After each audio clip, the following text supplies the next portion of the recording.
All right, good afternoon.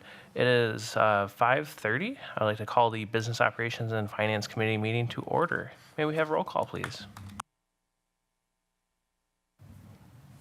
Brian Anderson, Present. Spencer Anderson, Present. Jawan Winfield. Present. All members are present in the boardroom. Thank you very much. Our next item is the approval of the agenda. May we have a motion to approve the agenda? So move. Do you have a second? I'll second. All right, we have a motion and a second. All those in favor, please say aye. Aye. Aye. Aye. Motion carries. The next item that we have is approval of the minutes from June 7th of 2022. May we have a motion to approve the minutes? So move. Second. We have a motion and a second. All those in favor, please say aye. Aye. Aye. Aye. And the motion carries. The next item we have is item 2A, which is our financial reports for May 2022.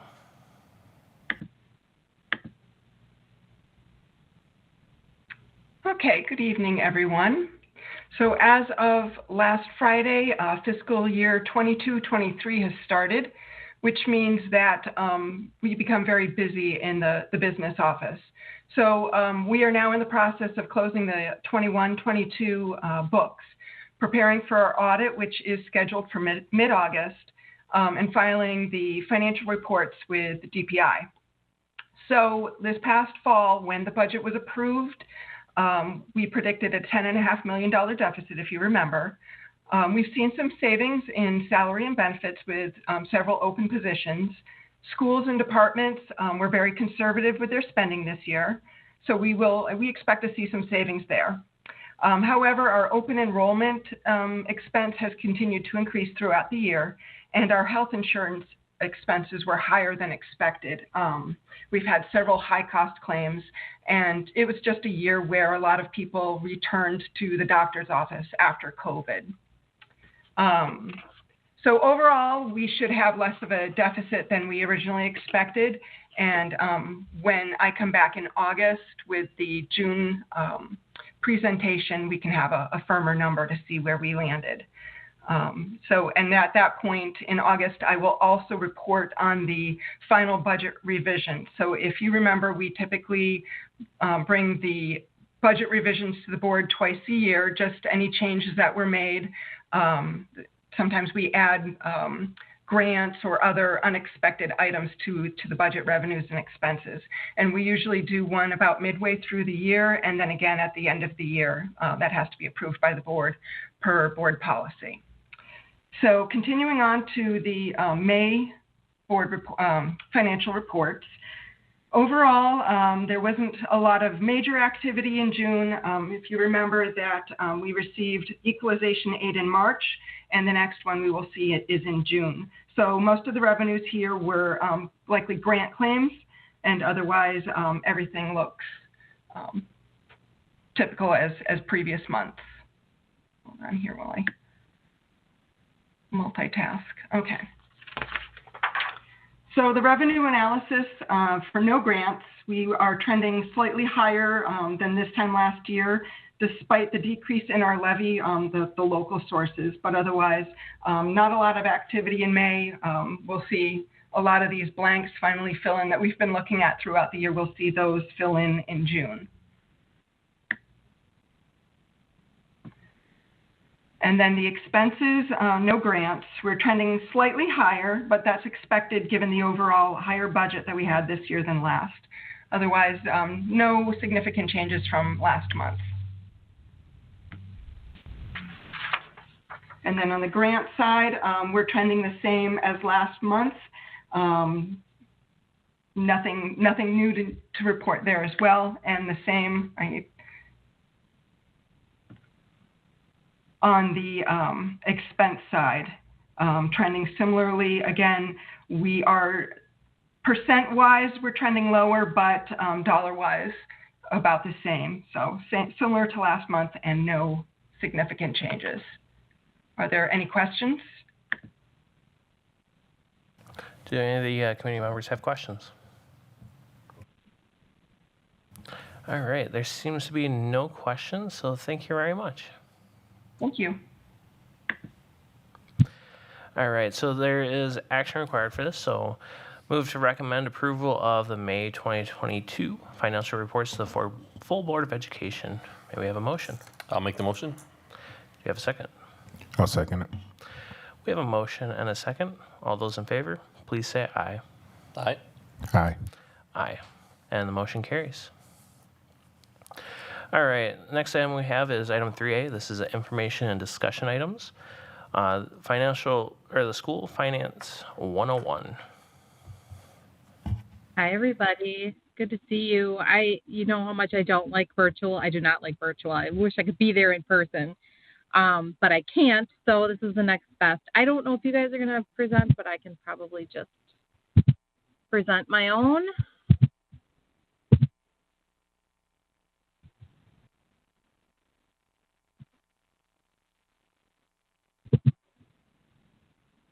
Try that. Everybody can see okay?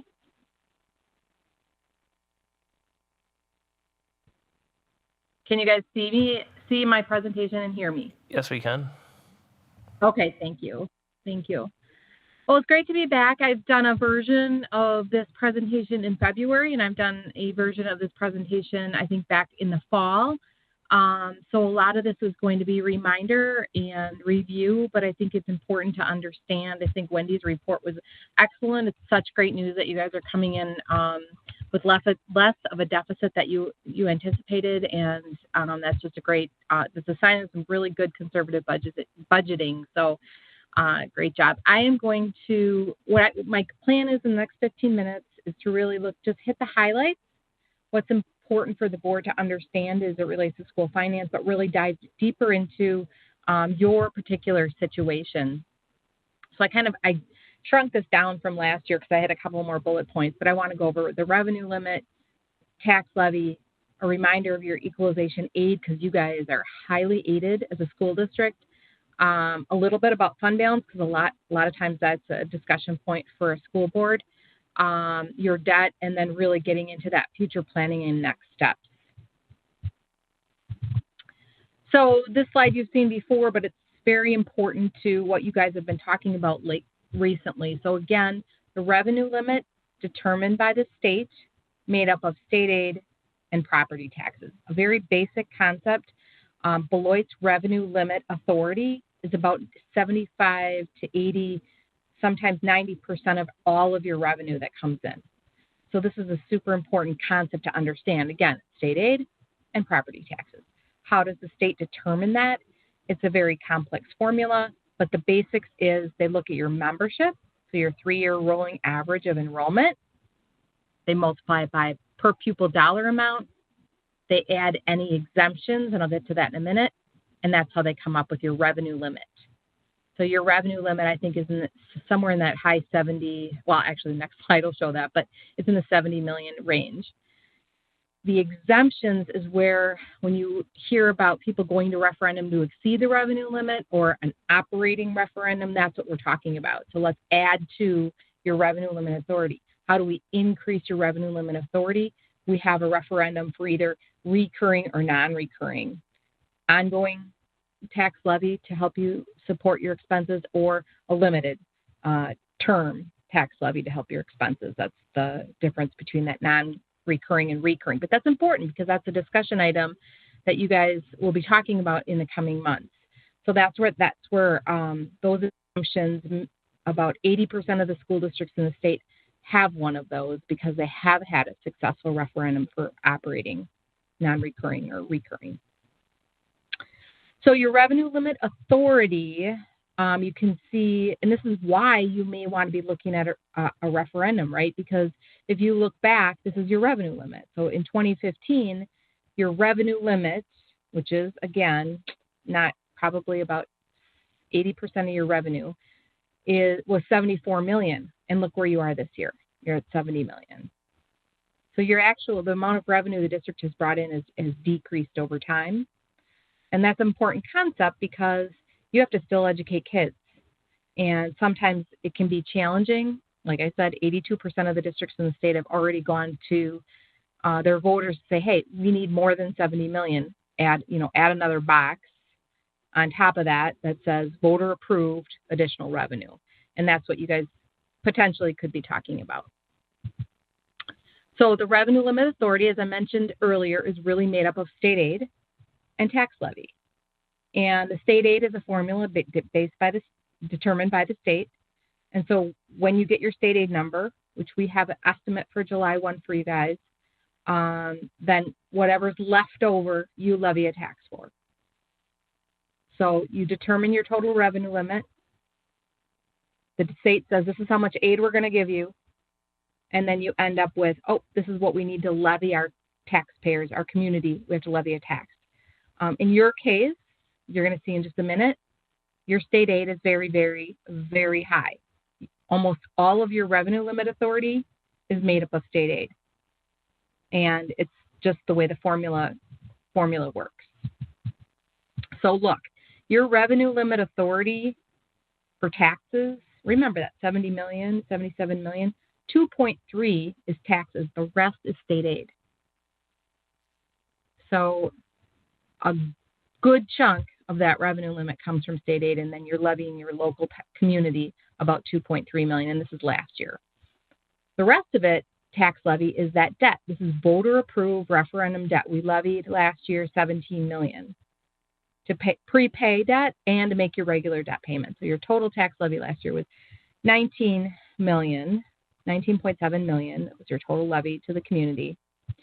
And doesn't mean much to Joe taxpayer. They want to know, what does that mean in my tax bill? And that's a simple math problem. So you take the 19.7 million and divide it by all of the property value in the school district.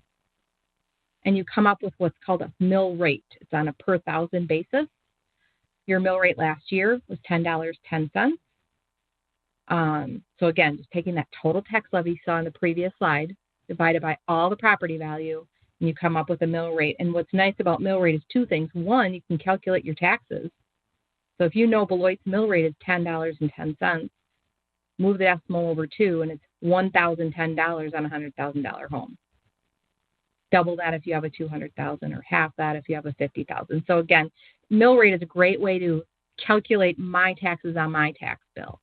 It's also a good way to compare to your neighbors. Like, what are your neighbors' taxes, your neighboring school district taxes? And again, this is only the school portion. Obviously, there's other portions of your tax bill. So this is just your historical mill rate. You guys have held the line 2 years in a row at 10.10. Previously, you were up in the $11 range. So that's great job, Beloit. You've kept, you've held the line on taxes. You can see a downward trend with the exception of 16, 17. And compared to your neighbors, you're middle of the road. And I just picked some of the larger neighboring districts. And state average for K-12 is actually lower than the 10.10. But you can see there's other districts that have a higher mill rate. So someone living in the Verona School District with a $100,000 home will pay $1,264 in school tax. So that's a little bit on the mill rate and the tax levy. Now remember, we talked about the revenue limit is made up of your tax levy, we just talked about, but it's also made up of state equalization aid. And what is most important to understand about aid is a good chunk of your expenses are aided. It has to do with the formula, you being I would say property poor. Your property value per student is low, and that's why you're getting so much state aid. I think you're one of the highest, if not the highest, aided district in the state of Wisconsin. But more aid means less tax levy. And this is where there's a lot of confusion. People think that, oh, we got $2 million more in state aid this year, we can hire more teachers. No. More aid does not mean more money into the district. More state aid means less tax levy. It's that whole concept of the revenue limit authority.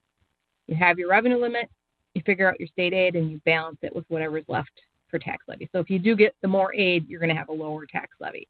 Super important concept to understand, because it's a misconception out there when districts hear that they're getting more aid.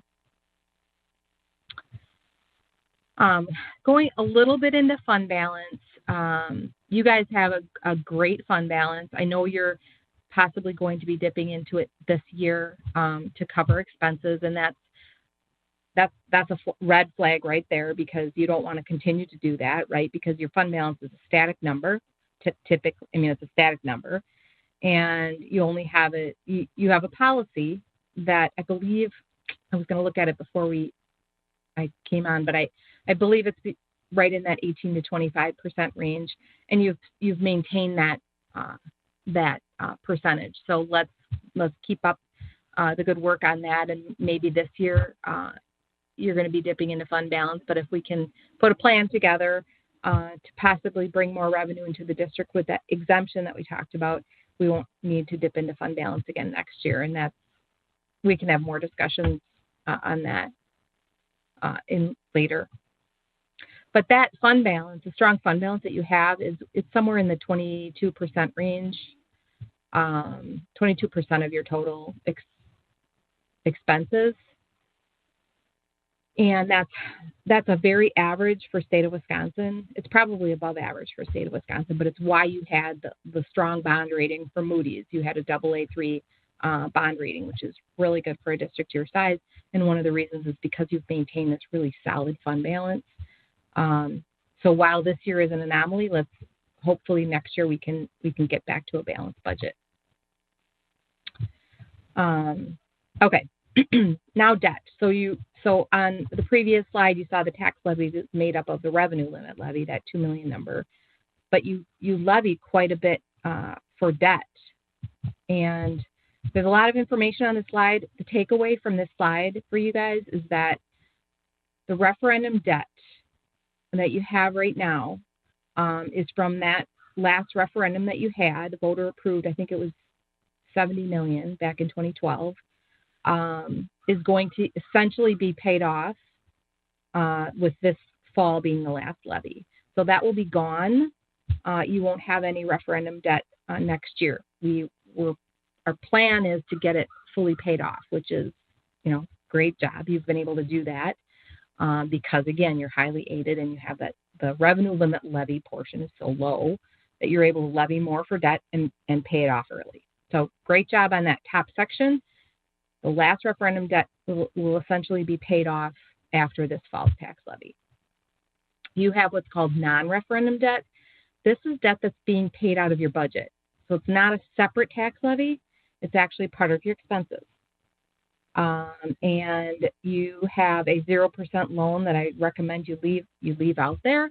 And then you have a couple of small loans, one being paid off in 28 and one in 37, and that's all built into your budget.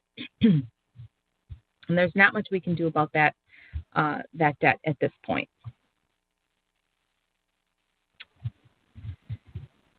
Future planning. So you've seen this slide many times. You've seen versions of this slide many times. This is the update of this slide. So let's walk through this. So if you look to the left, so what this is your mill rate. And we just saw a slide very similar to this that showed your historical mill rate as a total. What I'm doing here is I'm breaking it up into the pieces. So the black is, I call operating, but it's the revenue limit portion of your levy. So your or mill rate, if you want to call it. The blue is your debt. That's that referendum debt. It's above and beyond the revenue limit. The green is some levy that you did in years past for energy projects. That's gone, so we don't have green. And then that orange, or I guess it's bright orange yellow, that's additional levy that you have been implementing as a district to prepay your referendum debt. So districts do this all the time. It's a very common practice. It helps you manage your mill rate, because if you would not have done that, your mill rate would have dropped significantly. So we were trying to manage and keep it level. This fall, as you know, and we've talked about, your mill rate is going to drop in 22-23. So this fall, when we set your levy, it's going to be somewhere in the $3, $4, $5 range. We don't know exactly right now. But it is going to drop. And the reason why is because you don't have any more debt to pay. All of your debt will be paid off, which is a good thing. but it really provides some opportunity for the future in terms of a tax levy. And very preliminary, we just took the black bar across because that's that revenue, that $2 million revenue limit portion of your tax levy. That will be your only tax levy if you do nothing. So you have some opportunity to ask taxpayers for more money for operations, which would be possibly a good option because you are running a deficit budget this year, and also address some future facility needs, so that asking voters to borrow money to levy a separate tax for debt payments. So those are the two options that you have out there that you could really fill in into the future with having. And the message here, and as board members, is that you're paying off your referendum debt. So you have an opportunity here.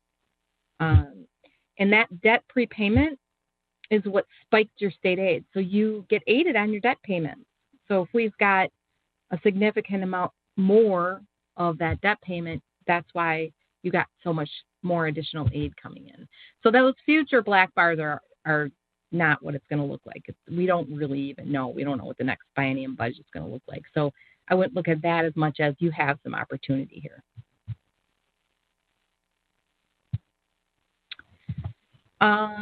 So I haven't put this in, and I don't even want you to look at the numbers here. What I want you to get comfortable with at some point, and I think Todd is probably present. Todd from our office does work on the Baird budget forecast model. But this is very important now for you guys because we want to be able to determine what that dollar amount is that you may ask voters for next year to help you balance your budget. The operating exemption that we talked about in the first slide, that exemption, asking. So this is the tool, the Baird budget forecast model is the tool you're going to use. And you're going to go right in that middle line there where all those red numbers are. That's your surplus deficit. And it's not your surplus deficit, but it's an example of a surplus deficit. So in this example, what I would do if I was a board member is I would look at that 22, actually I'd look starting with 23, 24, and I'd say, we are projecting 7.2 million as a deficit. The following year, it's 12 million. The following year, it's 14. The following year, so it would give me an idea of maybe what I would want to put on the ballot and ask taxpayers. Taxpayers, we're projecting a $7.2 million deficit in that particular year. We are asking you to levy an additional tax to cover that of $7.2 million so that we can balance our budget in 23, 24. And maybe the additional question is, the second year would be $12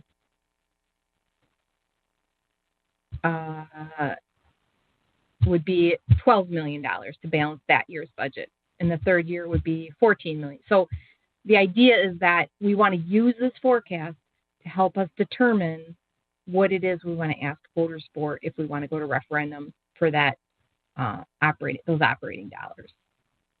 And another line I would look at if I were as a board member is that mill rate. So kind of 3/4 down is, you can see the $10.10 in the blue. That's the current year. Next year, we're looking at possibly $5.44. But that, again, this is just a draft. But that's what I would look at. So what is our mill rate projection going to be for next year? And you can see that how far it drops, after that, if you do nothing. If you do something, we may be able to keep it at $5.44 or $6 or whatever we end up looking at. And we can run scenarios and look at this in the future, but I just, the importance of this model is what I wanted to point out here. We talked about this too, election dates. Realistically, the first time I think you could possibly get to ballot would be in that spring general, which is April 4th. So decisions would need to be made by the board, final decisions on what's the ballot would look like by January 24th of 23. So those are the target dates because there's nothing else in 23. It's gray because it's an odd year. There's no election date. So if we want to get that 23 levy set I think those would be your target dates. And I know we've talked about this in the past.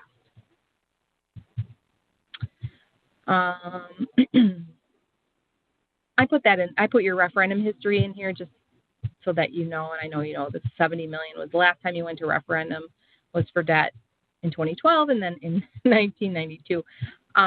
But you haven't gone for an operating question, so this would be new for your community. But you're, like I said, part of that 15% in the state that hasn't, gone to referendum for those operating dollars. But you've had success with your debt. So here's what giving some thought to what some of the things you should be putting on your front burner is making sure you're completing and reviewing that comprehensive facility study that's being done by Bray Architects, and really start determining what priority projects you may want to be looking at. And maybe it's interim. We did this in Monroe School District where we did a couple of interim projects until we really had a better master plan that took 3 or 4 years to put together. So maybe we could talk about some of the immediate needs for the ballot, and then in the future, step into some of the larger needs. I always, I don't know if you want to add another subcommittee of the board, but that would be an option. Do every other week meetings with some kind of board subcommittee or community committee. And I know you've talked about that as well. And then again, that referendum for facilities in April, whatever that might look like. And then the budget forecast. So that's the operational piece. We just talked about your budget forecast. We talked about your budget model, determining what are your needs. How much money are you going to need? What is that? What do those future deficits look like? And then putting that as a second question on the ballot in April as an option. I know you guys already went to survey. You just got the survey results 2 weeks ago. I don't think you need to go again for the fall, but it's a thought because it would help if we can dial into what the needs are. We can kind of a nice precursor to see what the April ballot might look like. It's an option. So I'm going to stop sharing and see if there are questions, comments. All right. Is there any committee members that have questions? I just had a question. Thanks for that presentation, Lisa. What does the subcommittee consist of as in individuals? Is it just the board? Is it just administrators from the district? Is it any community members? Like, how would that subcommittee look like? In my perfect world, I've been doing this for 34 years, and I've worked with, I think, 270 school facility referendums. I think it would be both, having some community input, some community members that are really key in your community, and I don't know what that might look like, and board members. And Matt Wolfert is I don't know if he's on the call, but he was he's leading up that facilities assessment. He's going to give you guys some direction in terms of like what that might look like. And I'm sure Matt, oh, hi, Matt. I'm sure, you guys have talked about this, but I think that is really important to have in place. Matt, did you want to? Good evening. Good to see all of you. Great question. I think the makeup of that committee can really vary broadly from district to district. If the board wants to form a small subcommittee to get started here over the summer so that we can keep things moving and add in some community members a little later, that's fine. Really, there's no right or wrong way to structure that. So we'd be happy to continue the conversations with you about how to build that small subcommittee. It needs to be a group that's nimble enough that can move the project along. We have time, but I'll tell you, December will be here before you know it, and we'll be having to take action quickly. So want to be cognizant of the need to move efficiently while still balancing the need for input from a broad cross-section of community members. Thanks, Matt. Appreciate it. Are there other questions from committee members? All right. I'll open up the like to any other board members that are here present if they have any questions. Yes, Lisa, thank you. Two questions. One, looking at the budget, looking at the forecast model, you're saying as board members, we need to clue in to that red area because with those projected deficits, because that clues us into what we might need to ask for. So that's like 7.2, 12.6, 14 something, and 16. So that's when we say that if we were to go to referendum and we're trying to determine what we're asking our community to support, those are the numbers. Well, I mean, when you get your budget forecast in place, those, whatever those numbers are the numbers. But the one you're looking at right now is just a draft. Okay. Yeah, that's what you're going to want the right to look at. place and to look. we're going to be able to, what? That's the draft, but when things are updated and numbers are finalized, that is the place, that's the section to look for.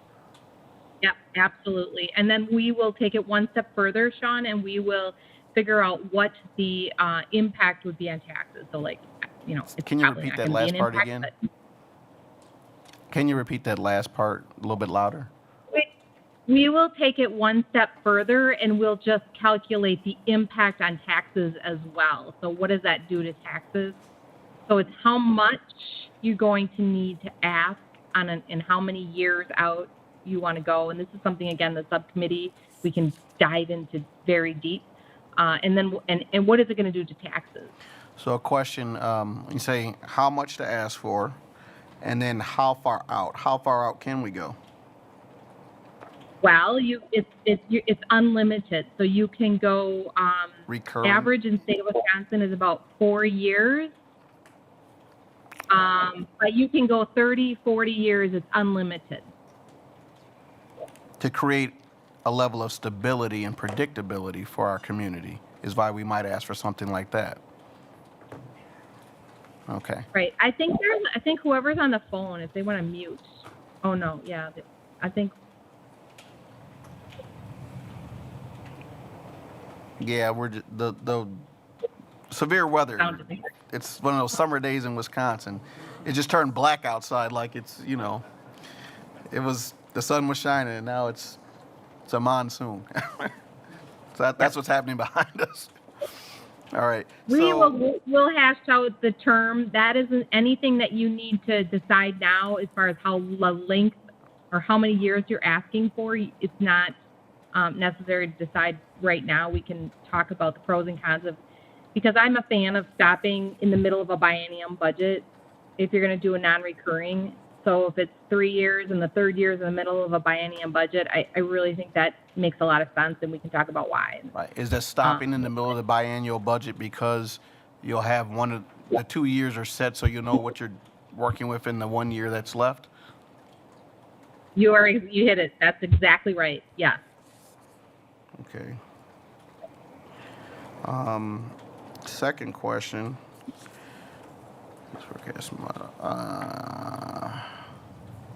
With the mill rate. So, of course, like you explained about the mill rate being based off, like with $100,000 home and, you know, math, and we're moving decimals around. I was a social studies teacher, so help you understand about me moving decimals around. We're at $10.10, and right now we're projected to go to $5.44. Well, again, that's a draft. We don't know, but if you wanted to focus on that draft, yes, 544. Okay, and so a question that I have is usually, or maybe sometimes what people try to do is stop that precipitous drop, and so they might go to referendum before, right? So we're in a situation where you're going to experience the drop no matter what. Mm-hmm. And you're going to experience this drop, and if you need to do something about it, you're going to have to do it after you've experienced the effect of this drop. Correct. You're not going to get the extra money when you need it. You're going to get it after you need it. Or you're not. You might see a dip, and it might go back up again, but we can message that. I've done it before in other districts, that didn't hit the mark, you guys didn't hit the mark. It's going to drop. There's nothing you can do about it. If the following year it goes back up, we can message that it's still lower than 1010. Right. So as a per se, if you're just an average taxpayer and don't understand any of these things, right now you're getting a tax bill that's based off $10.10 for the school district's portion. We're not counting Black Hawk Tech and all the other parts of, or we're talking about the school district's portion, but it's going to go down possibly to about $5.44. So now you've experienced my taxes went down.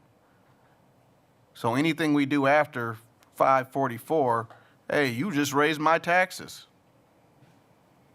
100%, you're accurate in that. Now, but the only thing you're not accurate about is I don't know if it's going to be 544, so don't hold me to that. Okay, might it be lower than 544? Yeah. Would it be higher than 544? Possibly.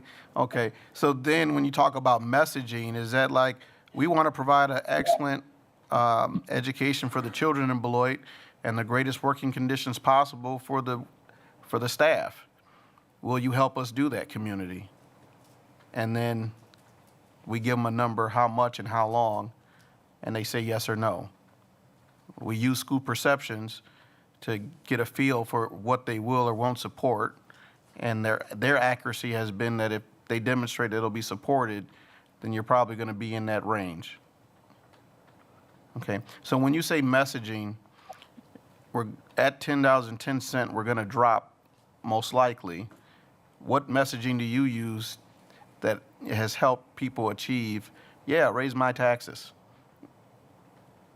So we did this in a couple districts in the northern part of the state, and I did one actually near you guys in Sharon, a little K-8 right by you guys. Oh, yeah, right up there.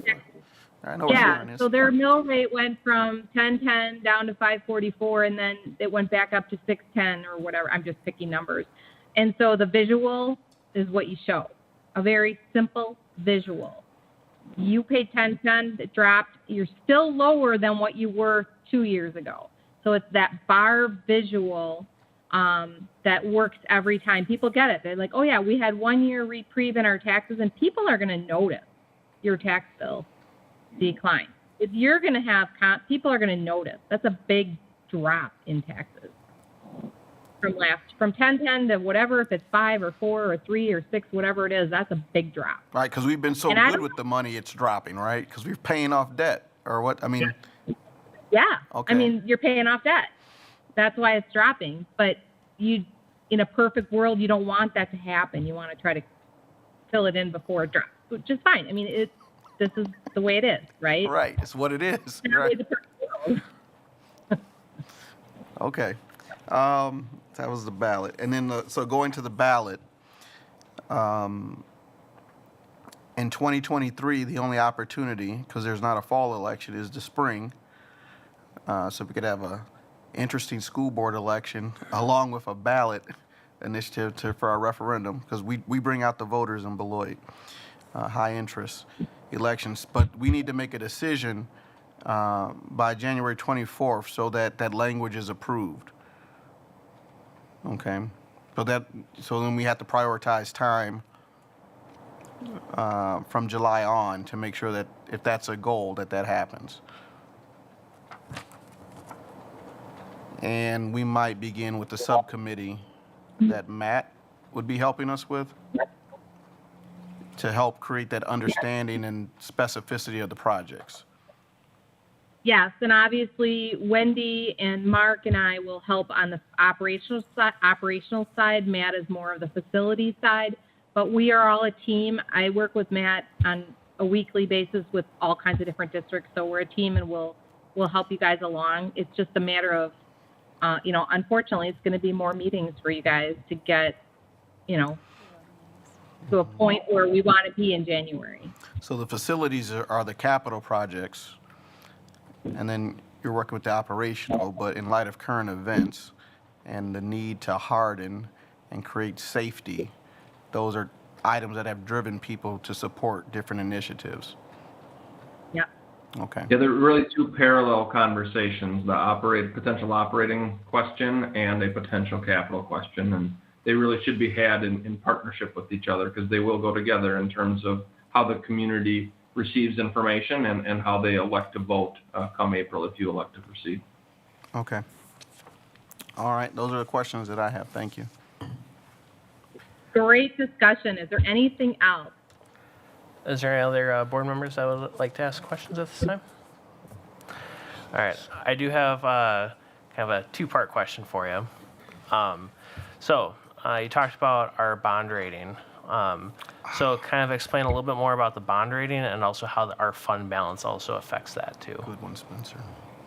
So your bond rating comes into play when you borrow money. Your bond rating comes into play when you actually go to the market to borrow money. So when you borrowed the $70 million, we got, I don't remember exactly, but we got the AA3, and the higher the rating, the lower the interest rates that you borrow at. That's why bond rating is important, because if you borrow for these facility projects next year, we want to make sure we can maintain the AA3 bond rating. And in order to do that, we have to keep our strong fund balance. We have to be following our fund balance policy. There's multiple other factors that go into bond rating, the local economy, how, the home sales, the unemployment, the largest taxpayers, largest employers, your policies. There's many other things that go into bond rating. So it's not just fund balance, but you want to make sure that you've got a strong fund balance and that you're following your policy. Those are two very important things to maintain the AA3 bond rating. And when you're talking about borrowing, $70 million like you did last time, I mean, that's millions of dollars less in interest costs if you can keep the bond rating high at the AA3. If you drop to an A1, which is a category lower, you're going to pay a lot more, millions of dollars more in interest. So it's really important to keep that. So if we postpone the talks about referendums till like the 23-24 school year, and we have to dip into that fund balance more, that would be more detrimental to our district, right? Absolutely. I would agree with that statement. All right. Do you have any more questions? All right, go for it. So thank Board Member Anderson for that question. So the longer we take to address this, because of the deficit, we'll be spending out of our fund balance, and that number will be going down. Yes, you are absolutely correct, because if you're dipping into fund balance I think it was under 10.5 million, and I don't know all the numbers, and maybe we need to get a chart together so you guys can understand that. Yes. Because I don't know what your total fund balance is, and I don't know what 10 million, where that brings you, but it's almost, I mean, you're not going to be able to balance next year without an operating referendum, right? I mean, that 10.5 million wasn't one-time expenditures, was it? I mean, it was just, for your ongoing expenses. So it's not going to get better next year unless you go to referendum and get those operating dollars in. And you guys have operated for how long? I mean, revenue limits were put in place in 92, and you still haven't had the need to go to referendum to exceed I mean, kudos. There's that, like I said, I've said it a couple times tonight, not many districts that can say that. Right. You got to convince people that you're, a worthy steward of that dollar. And there's lots of negative things that people have to say about us, so that's a challenge that we'll face. The rating, our current rating is what? It's called AA3 from Moody's. So capital A, small a3.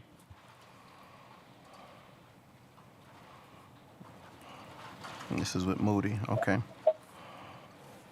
All right. That has made some things very clear.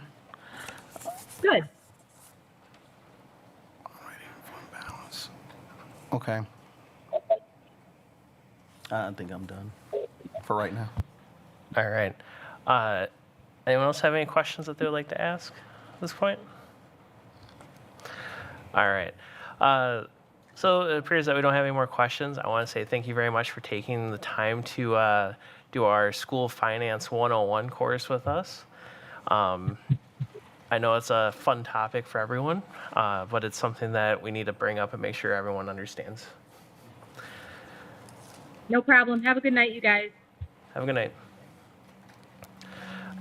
All right, so our next item on our agenda is item 4A. These are our action items, and it is Bmhs Hvac project.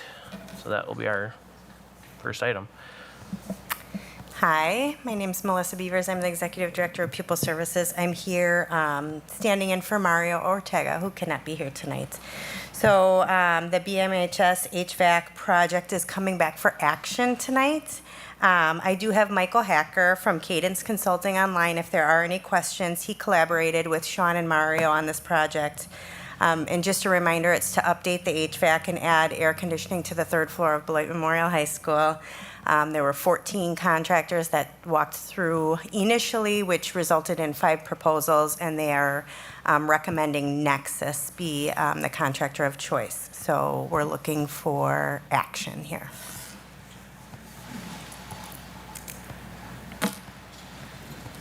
All right, do we have any members with questions about this? Good. All right. Do we have any other board members that would like to ask questions about it? All right. So we have a recommended action to move to recommend to the full Board of Education the approval of Nexus to complete the HVAC controls and to add air conditioning to the third floor at BMHS. Do we have a motion? So motion. Do we have a second? I'll second. All right, we have a motion and a second. All those in favor, please say aye. Aye. Aye. Aye. The motion carries. Thank you. All right, our next item is item 4A, which is our district compensation model. Good evening, Teresa Moratek here, and then I also have Wendy virtually along with Stacy from Evergreen Solutions. So we're here to move to recommend to the board approval for the new compensation model and longevity pay to begin with the 2022-23 school year. Do we have any committee members with questions about this? All right. Is there any other board members that would like to ask questions about this at the time? Yes. First question, trying to find this agenda, sorry. Looking at the, give me 1 minute to compose myself. The compensation model is a part of recommendations that are coming from the Evergreen, like the comprehensive review. So this is just one part that we're adopting in terms of compensation. I've read that part, but can someone speak to the recommendations for structuring of the district that were also a part of the recommendation? So, and I bring that up because as we take a positive step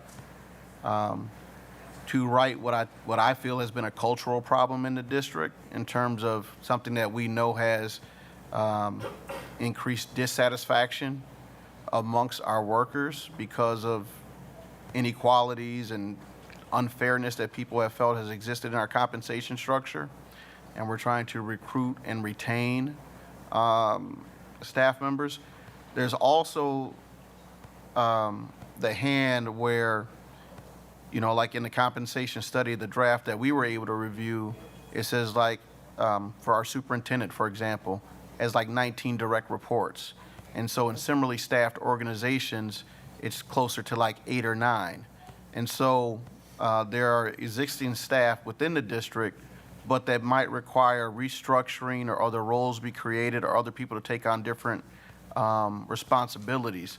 So when we view this compensation study, and as I kind of read that some people may experience at a minimum $663, or some people won't experience anything, but in general, like there's going to be a raise for some people, other things are moving around. Everyone sees that part, yay, that's great. Why are they adding all those administrators at COLAC? Why is this happening? Why is that happening? But this first step is in connection with those other things that also need to happen, or those other things that are in a report that everyone in the district has not read yet. So I have since we have our evergreen person, can some of that be explained? Because I think that's another thing for our organization, that culturally, when that comes up at a different time, you know, hey, we want to do half of what this report says, because that's the part that, you know, makes sense to us. But there's other parts out there. So I just need a explanation, just some conversation about that. So Stacy, I'll let you answer, but to your point, President Levy, this is one part of that, and then it's several chapters, and this was half of a year's worth of work. So we've been working with Evergreen to do a comprehensive study, not just of pay, but also, to your point, the organizational structure and recommendations. So after this moves forward, there will be a review, and there will be, it's almost as if like a presentation or a gift of this 6-7 chapter report that will have different recommendations in it. One of those could be, how do we rethink the way in which departments are organized, your reporting structures? And that's, in my opinion, it's timely because as we onboard a new superintendent, and he or she thinks about how to best work, right, and in ways of working and reporting structures and so forth. But Stacy, I'll let you kind of go into the details a little bit more than that. Yeah, absolutely. Thank you guys for having me back here today, and we can touch on that here. There's a little bit more to come on those recommendations, maybe moving forward in this final report. And actually, I was working on that this morning to get you guys that final chapter. Yeah, and you're right. Right now, the superintendent, the way the structure is right now, the span of control there is 19 direct reports, and that exceeds industry standards and it exceeds your peer averages. To be fully transparent, there, it's managing 19 individuals at that high of a level really does create an undue burden and isn't manageable. Industry standards recommend a span of somewhere between 8 to 10 direct reports. So the creation of a level in between there that can manage and work with that senior level with your principals and those other reports that they have is highly recommended. That would be a position that a director or executive level classification. And then better manage the day-to-day, better manage the leadership of the school district itself, and that addressing issues, emerging issues, and then that forward thinking.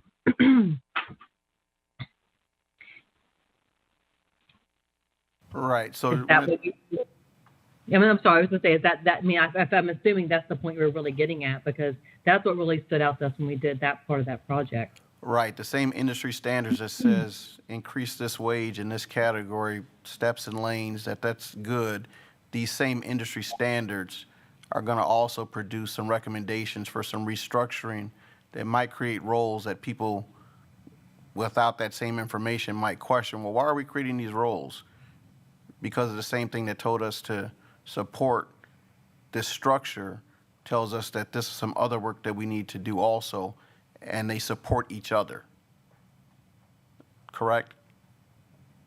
Absolutely. Okay. That's just a point of clarity that that's what I was thinking, but I publicly wanted to have my thinking confirmed. Secondly, I have a question about the compensation plan. So like and this is probably for us, so with the add-on licensure and the HR committee, so I've reviewed the different licenses that are in that category. I mean, I'm aware also of add-on licensures, people are retesting to add certification. Kind of what's the philosophy in the add-on licensure and the selection of those licenses versus I'm a social studies teacher and I'm going to demonstrate my proficiency in math and I'm going to go take that practice exam and score so I can add a math license on. That's a worthy adult goal. But I mean, what's the difference? Because that would not, currently as I'm looking at this, that is not a license that's available as I'm just changing subject licenses.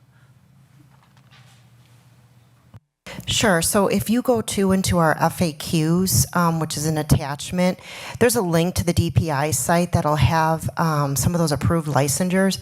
But really, some of the philosophy behind that was thinking about retention and recruitment, right? And hard to fill positions. So when we're looking at things like bilingual education, special education, career tech, some of those reading specialists, some of those really high needs licensures, we're hoping to attract people with this model, but also to encourage that pipeline of growth. So you might be a beginning teacher with a bachelor's degree and you're looking to go back for your master's degree. What a great opportunity to also get a reading licensure, right? Because that's so needed in the district, or special education or career tech. And there's a longer list than just those. But that's really was the philosophy, and we wanted to honor what people have gone to school for, to specialize in, to better serve our children. And this is the last one I have, just trying to create an understanding. So looking at our steps and lanes in that process of the compensation model, you know, we, in our budget, as we were putting big rocks in, you know, we honored the 3-year commitment that the BEA of the $1,250 this year, and we did the 2% again, following what we did in the spring, I mean in the fall, but with CPI was 4.7%. Let's say CPI is 4.7% next year. Is this something that needs to be discussed, or is it our current understanding that because the way this model is set up, that it's 2% going down as you roll into other year? So if we were to like meet CPI, which is 4.7, that it would be a 2.7% increase to the base, and then that other 2% that goes down for the year, that creates the full 4.7, or is that something different that needs to be discussed? I think that that's a great way to look at that, right? Because you're cushioning that to also think about longevity pay. I'm going to have Wendy answer to that a little bit more, because that's a nuanced finance question. But to what you suggested, that's the path and kind of the philosophy also that we were thinking through.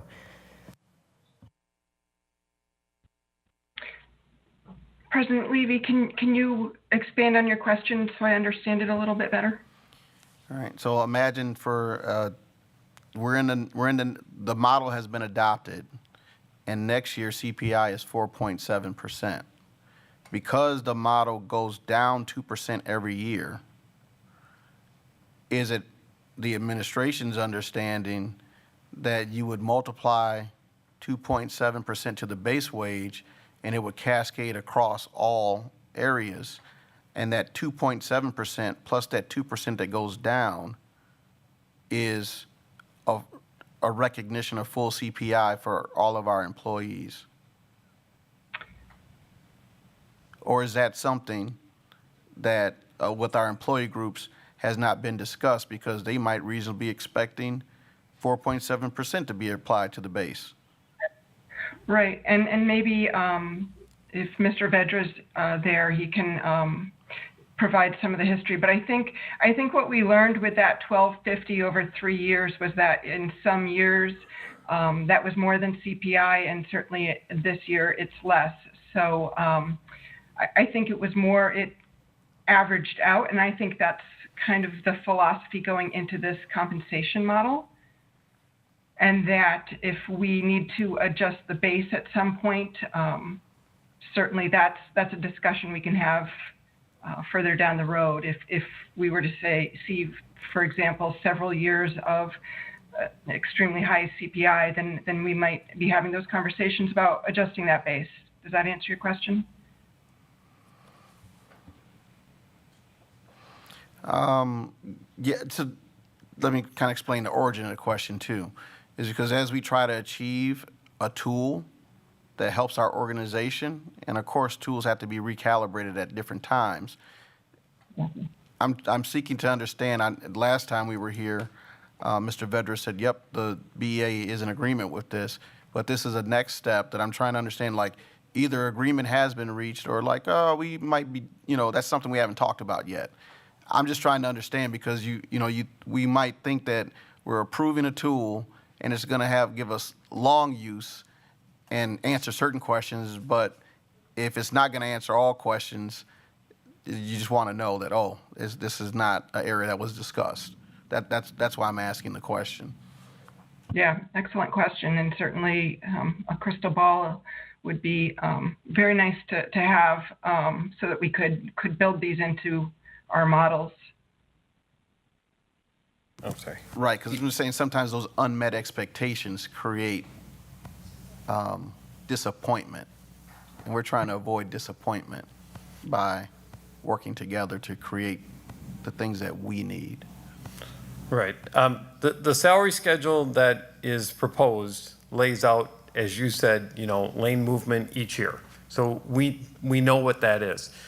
Every year when CPI is released for that year, then the employee groups come back and talk to the district about, how much of that is going to be put onto the salary schedule. So every year those are discussions that happen, and you don't have that crystal ball. So, you come in, it's not mandated that it be 4.7%. If that's what it is, that's what the law provides for, is the maximum amount. But we come in and we have those conversations with the district as to what's going to be applied to the schedule.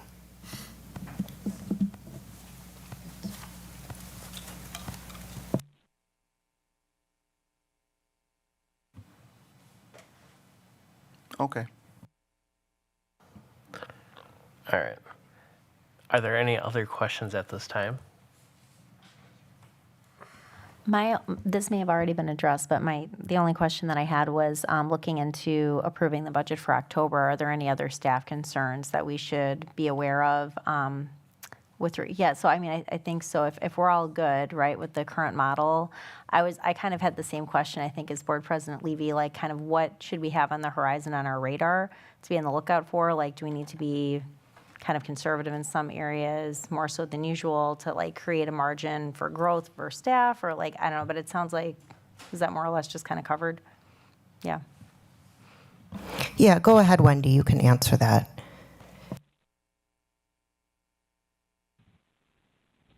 Yeah, I think that was what we just covered, but I will say also that one proposal Dr. Keyser had was using ESSER funds in this coming year to help move us onto the new schedule. So that's not something we like to do. We don't like to use grant funds for salaries because it does create a fiscal cliff. But we do know we are in a situation where we have to get through the next couple of years until we can find ourselves in a better spot. No, I appreciate that, and I was not sure if I should speak or not because I felt a little redundant, but no, I'm glad I asked because, I think given what we just heard in the previous presentation, I think anything we can do to mitigate and support staff to kind of try to keep it as level as possible, I think it is like a pretty, rare, right, but appropriate use, so I appreciate that. All right. Are there any other questions at this time? Okay. I'm sorry. So I was just thinking about this. So as we discussed, we just had the budget, we had the school finance conversation. We have this district compensation model that's going to do some things. When we get to in terms of, compensation, but when we get to our conversation about budget again, is that when there's a conversation about right sizing, or that's another part of like what is supposed to happen? Because like we have about 850 employees right now. Okay. So we started that cadence of with principals 2 springs ago, where we were looking at FTE and then allocations and so forth. So we'll continue to do that process with them as we are reshaping and looking at what positions have gone underfilled, haven't gone filled. However, that doesn't mean that's an automatic, right? Because sometimes those positions are really high needs. So it's a conversation every year within our budget cycle.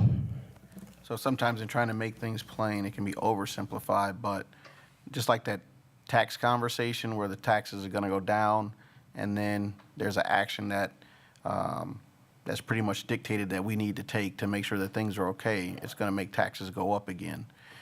In this situation, we're gonna do something that, that fixes a compensation issue that we've had, but we've got some budget implications that will probably, after we adjust compensation for employees, there may be a change in the number of employees that we actually have. I think the way that Dr. Keyser positioned that was to really just think about those as two separate things. They are one thing because they all feed into one budget. But as we're reshaping and budgeting, that's one piece. But then we're also making right on a compensation model for our employees. And so at this point in time, they feel like they're coming all at once, but they're two separate pieces. Because whoever works here needs to be compensated. So that's being taken care of. How many employees we have is something else, but they'll be compensated well because of the compensation plan that's been put in place. Okay. All right. All right. Does anyone else have any questions? All right. Thank you very much for letting us ask some questions about this. And I'm truly kind of excited to kind of actually have a hard set plan that's not piecemealed every couple of years where we're like, oh, this group gets a little bit of this, then a year later this group gets a little bit of that. I think this really helps our district out quite a bit. Okay, go ahead. So one more. The scales, I mean, I see that for the presentation it's just a slide, but like you may visit some school districts and the scales are public, people can see it. In our business office, will the practice of how placement from people from the outside of the organization, is that something that'll be clear and transparent? Because my opinion, as I have talked with employees and others as they're coming into the system, that's one of those areas where there have been question marks about, well, what's happening and why is it happening? Is that idea of placement of individuals from outside the system, is that something that has been addressed, and kind of what will be happening with that? And will these scales be public for people to see? Stacy, if you could help us out on that with the range for recruitment. Yeah, for placement with experience from the outside. Yes. Yes.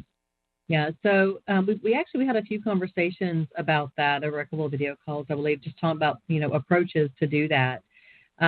Oftentimes there is a cap of how far you will place somebody in, because you don't want to create an issue where you have internal inequities or compression issues by placing somebody right on top of somebody that's been there for those long tenure, 10, 15 years. Oftentimes what you will find is somebody with 2 years outside experience gains them a step up to maybe, a step of, it depends on what your philosophy wants to be, 6, 8, or 10. And then you'd want to cap them. So it's not necessarily a one-to-one, especially if they're outside of your immediate area or even the state. Just a question, and so this setting of the philosophy of placement, at what level is that occurring? At what level is that occurring? Right, is that the administrators, or is that a board directive, or like how is it being determined when we have external candidates that people be placed appropriately? So that's going to be all part of your compensation philosophy and what you want to put down as far as being transparent and how you will move forward. And we had talked earlier on in this project about a compensation philosophy. And I need to go back in and actually look at my notes to see, did we finish that part? Because it wasn't something that was formal in your report, but it was just kind of in how your approach is going to be and how you're going to utilize the plan moving forward. So that's something we can definitely come back and finalize and revisit. Right, because if I kind of just, my memory of reading it, it says that our philosophy, or what we kind of went forward is, being like in the mid-region leading, but, you know, here's a radical idea. What if we decided we wanted to be the industry and regional leader? Then things might change, correct? Yeah, so we have to find a balance, right? Because we want to honor longevity, but we also want to recruit folks. Right. So there's going to be a range when you're recruiting people, right? So for example, came to the district with, I forget now, 21 years of experience in public schools. So there's going to be, right, someone like that, a principal or a teacher coming to the district new that has that many years of experience. We wouldn't start them as a year one teacher. There's going to be some sort of agreeable range, right, to place them and recruit them. Right, because then otherwise, how do you achieve that function of recruiting people from outside the system? And if they've worked in systems that paid higher than your district does, even if they want to work in your district, they just might not be able to realize that pay cut. But with our philosophy and schedules and things on paper, there's a reasonable expectation of what's going to happen in that space. That's correct. Okay, that was the last one. I'm good. Are you sure? All right. All right, with that being our last question, is there anyone else that has last opportunity? Okay. So this is a action item. So recommended action right now is to move to recommend to the full Board of Education approval of the new compensation model and longevity pay to begin with the 2022-2023 school year. Do we have a motion? A motion. I'll second. We have a motion and a second. All those in favor, please say aye. Aye. Aye. And the motion carries. Thank you very much. Thank you. All right. This brings us to item 5A, which is our meeting closing. So our next meeting date will be Tuesday, August 3rd, 2022 at 5:30. And it brings us to adjournment. May we have a motion to adjourn? So move. Do we have a second? Second. And we have a second. So all those in favor, please say aye. Aye. Aye. Aye. And we are adjourned. Thank you very much, everyone.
Okay. Mrs. Shope, are you ready? Okay. All right. So we're going to call to order this July 5th Human Resources Committee meeting. Mrs. Shope, could we have a roll call, please? Brian Anderson, Present? Spencer Anderson, Present. Amy Levy, Here. Sean Levy, Present. Megan Miller, Present? Greg Schneider, Present. Jawan Winfield. Here. All members are present in the boardroom. Is there a motion for the approval of the minutes, So moved. approval of the agenda? Go for it. So moved. Okay. Second. It's been moved by Board Member Schneider and seconded by Board Member A. Levy. Is there any discussion? Hearing none. All those in favor of the approval of the agenda signify by saying aye. Aye. Aye. Aye. Aye. Okay, the motion passes unanimously. 1D, approval of the minutes for June 21st, 2022. Is there a motion for the approval of the minutes? So moved. Second. All right, it's been moved by Board Member Miller and seconded by Board Member A. Levy. Is there any discussion? All those in favor of approval of the minutes from the June 21st, 2022 meeting, please signify by saying aye. Aye. Aye. Aye. Motion passes unanimously. 2A, employment recommendations. A motion may be made to convene the Human Resources Committee into closed session pursuant to Section 19.85, parentheses 1, parentheses C, of the Wisconsin State Statutes relative to considering employment, promotion, compensation, or performance evaluation data of any public employee over which the governmental body has jurisdiction or exercises responsibility. Is there a motion? So moved. Second. It's been moved by Board Member A. Levy and seconded by Board Member Miller. Is there any discussion? Hearing none, all those in favor. This is a roll call vote. Mr. Shope, will you please give us the roll call? Amy Levy, Aye. Greg Schneider, Aye. Brian Anderson, Aye. Sean Levy, Aye. Megan Miller, Aye. Jawan Winfield, Aye. Spencer Anderson. Aye. Motion carried. So we will go into closed session and be coming back.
Okay, we've returned from closed session.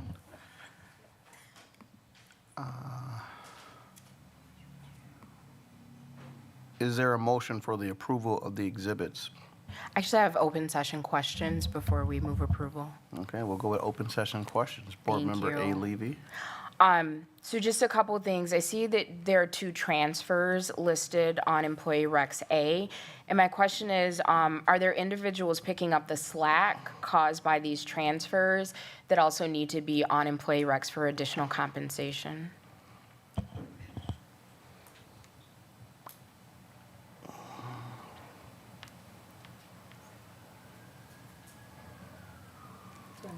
Okay, should we? Ms. Mortek, can you answer or?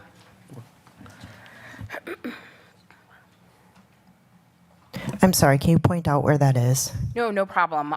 So the alternative ed secretary, Newitt BLA, is actually coming over from Merrill. So there's a gap there. And also the CEO, which I'm assuming stands for Central Enrollment Office Secretary at Hvac, is transferring over to grant coordinator. So my question is, the secretary position at Merrill and the Central Enrollment Office Secretary here at Hvac, are there other employees who are picking up the slack because of those vacancies, and should they be listed on employee recommendations for that additional pay? Thank you. That's a great question. I'll have to kind of do some homework on that one, but I can tell you with the grant coordinator, that was a newly hired position that she applied for, so there may be some overlap there to complete those duties, but I'll circle back to the executive director. And then the other one, I'll have to ask the BLA to the Merrill just to find out for future pay. Perfect, because we don't want to get behind. Like, if we owe employees additional compensation for doing additional work, we want to make sure that they get that as soon as possible. So thank you for following up on that. Thank you, will do. Are there any more questions or items for discussion before we move to approval of the exhibits? I just have a small clerical on the Exhibit A1, the 5th grade teacher at McNeil. If we could just correct the spelling of her last name on that document. Noted, thank you.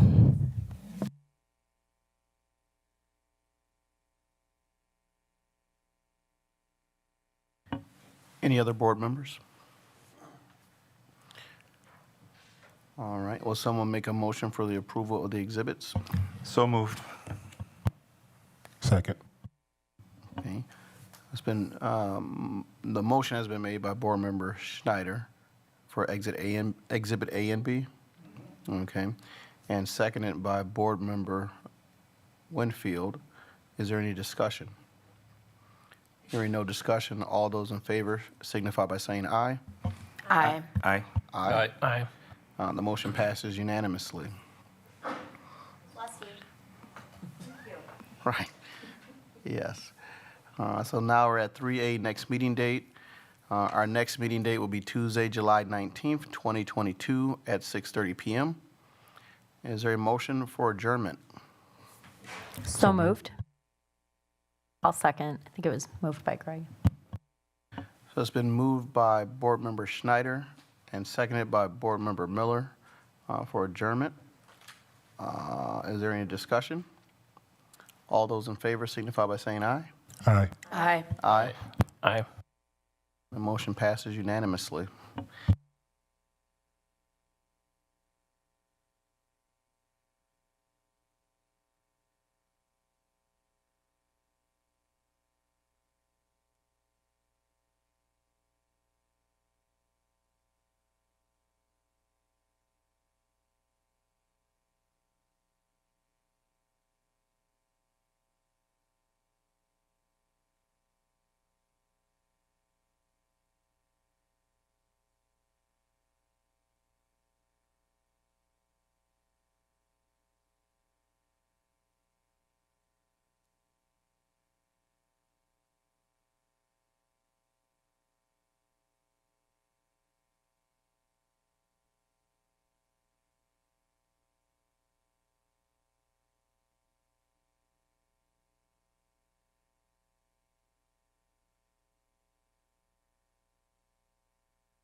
No, we're going to get started.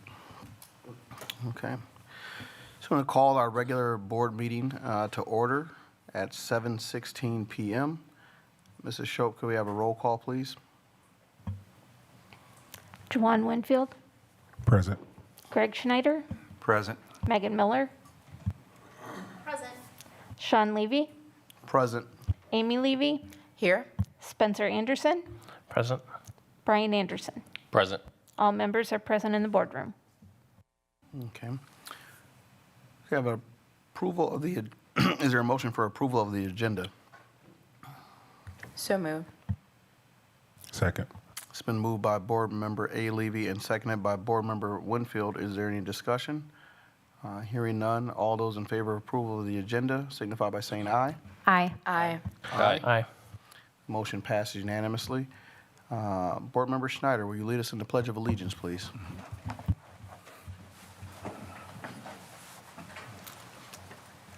I pledge allegiance to the flag of the United States of America and to the republic for which it stands, one nation, under God, indivisible, with liberty and justice for all.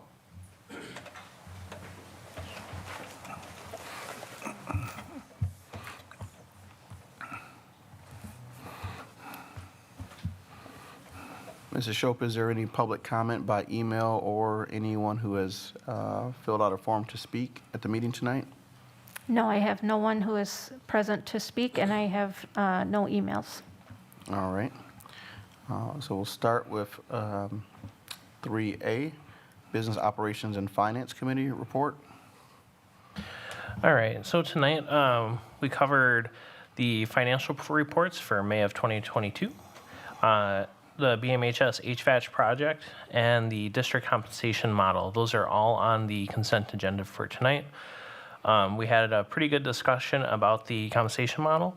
So if you didn't tune in early enough, I'd recommend that if you have questions or something we have about the topic, jump back to that and review it. And then we also had our School Finance 101. So another good reason to go back and watch the Business Operations and Finance Committee meeting. Okay, thank you. Is that Teaching, Learning, Equity, and Pupil Services? I have nothing new to report. Our meeting will be on July 19th, but I will just highlight, we had a really exciting meeting with discussion items last time that will be coming back up for some action. We discussed the AGR, Achievement Gap Reduction. We got updates from our math department and with a refreshed math vision statement, which is very exciting. We had a great update for our SEL curriculum and processes, as well as a refresh on AVID. So tune in on the 17th. I lied, on the 19th.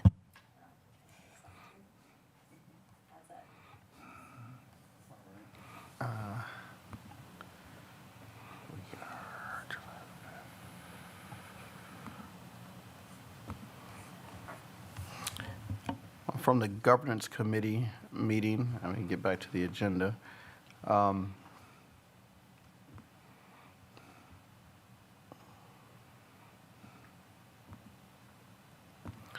Governance Committee met on June 28th, 2022. We did discuss the superintendent search with our timelines and our WASB consultant. Those things will come up again. In light of the school shooting in Uvalde, Texas, and also our current events, what took place on yesterday, we have begun to have our conversations of a school safety overview. We have comprehensive plans in place, but I think that for all of us as a community, as a country, our school district exists within our country and our state, and so we have concerns that I will say as a parent and as an educator and as a board member here, that the things that we see are that I see are very disturbing, to the place that, you know, we could reasonably say not if but when, what happens. So the goal of our school safety overview was to talk about what things our district has in place without disclosing all of our methods that are being used to keep us safe, but that we will be bringing to our community over the next couple months here, July, August, September. What are the comprehensive plans that are in place at the district level? What coordination do we have with other local government entities? How are we working with law enforcement to give our citizens, our parents, a reasonable expectation of what is happening? You know, for when I think about that community yesterday, there is no way for us to be predictive to stop certain things from happening, but we're always trying to put ourselves in the best position. I find it personally frustrating in that sense of a loss of control of what we have. But as a board, committed to taking the actions that we need to take to provide a sense of security to our community, and that they understand what will happen and what will be done on our part, working with our law enforcement and our local governmental entities. So that item as it was listed was just to begin that conversation, to let our public know that it is on our radar, and that things are in the works and things have already been in place. But that is a situation that I think all of us, as citizens of this country, there's some actions that we will probably need to take, but we will do the things that we are able to do as a board to keep our children safe and our employees. Strategic planning, we had an update on that process. That will be coming forward. I've received some inquiries from the community about what is the state of that. We've got a meeting coming up on the 14th as we are transitioning to complete that activity. We did discuss referenda planning along with some of the things that happened in the Business Operations and Finance Committee meeting tonight. That was the survey results from school perceptions, which were shared at another board meeting, were there. We also discussed budget development and then board development. And so the purpose of our last governance meeting was just to bring all these items back to top of mind for everyone, so that people understand that we are experiencing a transition in leadership, but the work that we have done is that we are still moving forward. For our organization, it's not that one person is gone, so now we can't move forward, but a lot of these projects that are vital to our district continue to make success, have success, and move forward. They're in place, and they're going to continue to move forward as we're working through our leadership search. So that was what took place at the governance committee meeting. Next committee. So my next legislative update will be given at our Tuesday, July 19th meeting. As far as policy, we will meet tomorrow in this room at 5:30 p.m. and discuss the following policies. Policy 144, consultants to the board. Policy 150, board powers and duties. The 151 series, which includes board policy development, policy adoption, revision, and deletion, policy dissemination, policy suspension, administration and policy absence, and board review of administrative rules. Policy 152, goal setting, and policy 153 and rule 1 of that policy, which include evaluation of internal board operations and implementation procedures. Okay, thank you. Looking at the consent agenda, I just want to make note, the way that we process our work is that items come to the committees first, and then there are questions asked, and then they come back a second time, and usually that is when action is taken and they may move out of committee.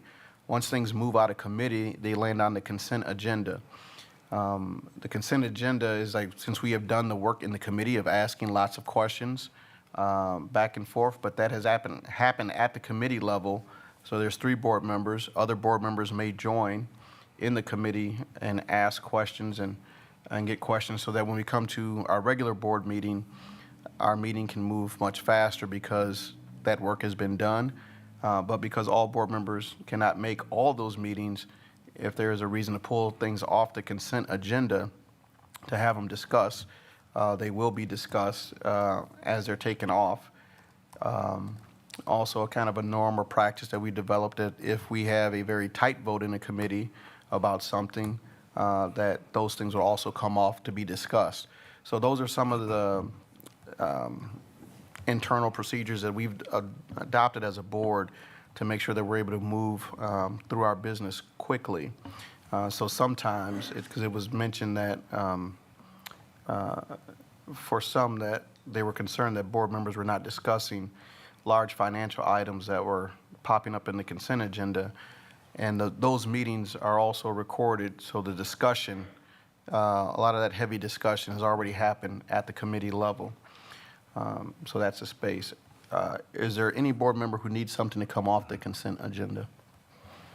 I do. Item 4C, district compensation model. Okay. Any other item? Or a board member with an item? Okay. Making motions to approve the consent agenda minus that one, and then? Okay.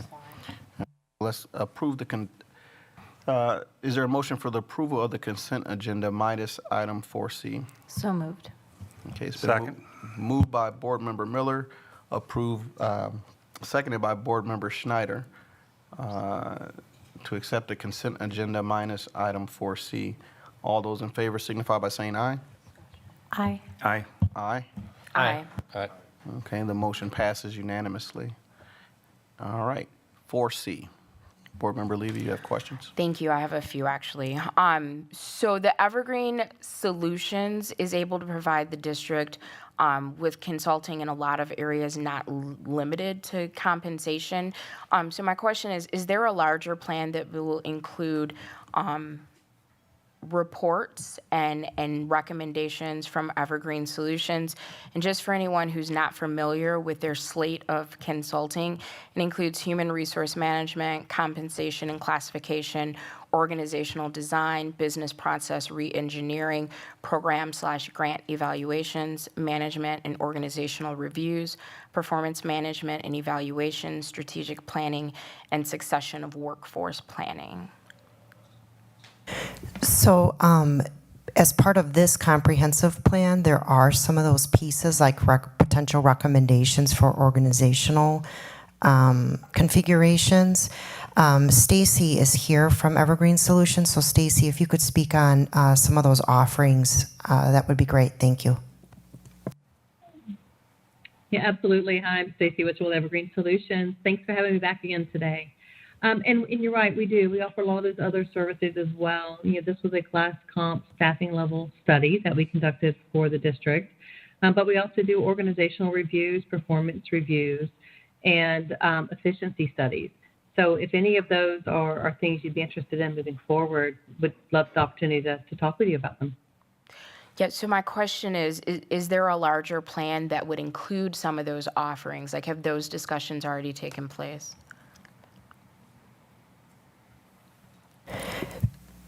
To my knowledge, we haven't had any type of expansion of contract with Evergreen, but within the comprehensive plan that we'll be getting, which is several chapters, there is some of those pieces like that recommendation for organizational structure.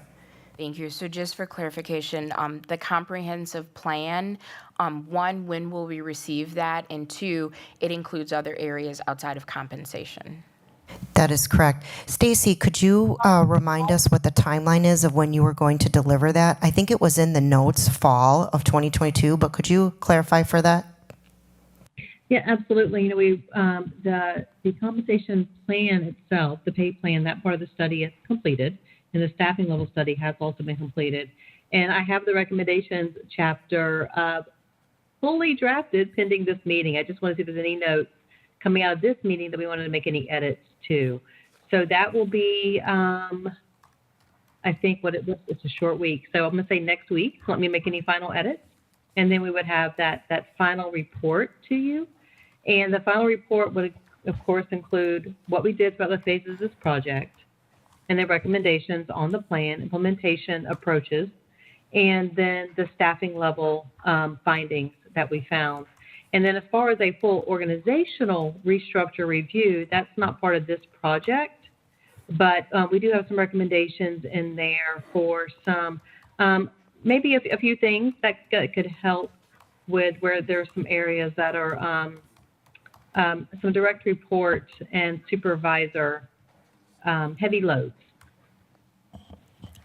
Perfect. Thank you so much. So my next question is from page 2 of the slide deck presentation. There's a quote at the bottom that says there is no pay movement unless board approves increases to the employee groups. So my question is this a one-time approval, and then once employees are on the plan, it's kind of autopilot, for lack of a better term, or is this something that continues to come back to the board? We had some of that conversation in committee. Stacy, could you speak to some of that and summarize the conversation we had in committee, please? I think I just need to understand your question just a little bit better. Yeah, no problem. So on page 2 of the slide deck, there's a quote at the bottom, and it says, there is no pay movement unless board approves increases to the employee groups.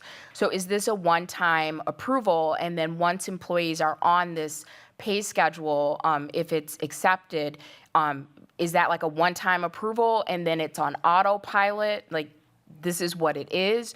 Or is that, what is the structure of approval? Is that something that needs to keep coming back to the board? So I think some of that's going to be your internal kind of policy and approach to moving forward. But I would say adoption of the plan would bring all your staff forward onto this new pay plan. And we did have an approach in place that we were looking at just to implement. As far as moving forward after that, I don't believe, and I'd have to defer to the leadership team here, I don't believe it would need to come back, but I don't want to speak out of turn. Okay, no, that sounds good. That was my concern, that we approve it to set it in place, and then the system kind of takes care of itself, and we can manually do things if that is necessary. Okay, so my next question is found on page 4 of that slide deck, and the header says job description benchmarks, and then the information under that header says conduct a comprehensive evaluation of the current compensation plan for the district. And unless there's something I'm missing, the information under the header doesn't have anything to do with the header. So since the header is job description benchmarks, has there been an audit on our job description separate from the compensation plan? Oh, I think, okay, I know which presentation you're talking about now. That actually wasn't my presentation, but I did see it. So, so when we're talking about the job description benchmarks, what we're talking about is the classifications that we use to take to market to those peer organizations to find out where you stood in comparison to those peers and how competitive your current pay structure was in relation to theirs. Now, we asked them about the job descriptions moving forward. Our final step, and actually we've just started, it's underway, is to go back through and we're reviewing your current job descriptions, taking the input that we collected from your staff during the course of the project, updating them, and then giving them back to you guys fully current, updated, reflective of what they need to be, including everything with new pay grade assignments, FLSA status, and all the classification titles. Okay, so it sounds like those are two different processes. One is to make sure, if I'm understanding this correctly, that we're competitive as far as compensation. And the second process is to make sure that our job descriptions have been audited and that they're accurate for the needs of the position. Okay, you're nodding your head yes. All right, thank you. My next question is found also on page 4 of that slide deck, and it says the information under developing the compensation. Okay, so my commentary is that the information under developing the compensation philosophy is a bit vague. And what I mean by that is when I think of philosophy, it's like a theory or an attitude held by an individual or an organization. So that might look like our philosophy is we want to provide a competitive wage, or we want to provide a holistic approach in taking into account financial and other benefits. That's what I think of when I think about philosophy, like the information you're taking into consideration when you're making these decisions. But that didn't necessarily flow for the information under it. So if you could just clear up what is meant by developing a compensation philosophy and how much of that work has already been done in the committee. So if you go to the description where we've uploaded, what we're talking about there specifically is that this model is on a step and lane philosophy. So early on when we were having conversations, do we have a free market? Do we just recognize people's education? Do we also want to honor longevity? Do we have a hybrid of that? So the philosophy that we've adopted here is that hybrid, that it's both step and lane. That's built into the system. I understand also, right, like there's this philosophy of recruitment and retention, which is part of that piece that we fit in with recognizing licensures in those hard to fill positions. So those things together make our philosophy. Okay. Thank you for that clarification. Yes. And then I believe it's on page 13, but don't hold me to it. The part of the presentation that talks about cost of the model. So there are 2 points, actually 3. So I'll read those in case everyone's not looking at it. The first point is bringing all staff onto the new compensation model will cost an estimated $600,000. And then the second bullet point, which I'm assuming is separate, is reestablishing longevity pay at 10, 15, and 20 plus years of service to the district will cost an estimated $600,000. And then the third point that I wanted to ask questions about is funding for this proposal will be a mix of district and ESSER funds. So here are my questions. The first is this a total of $1.2 million to start staff on the new compensation model and to reestablish longevity pay? Am I understanding that correctly? Wendy, could you please speak to some of the financials on slide 13?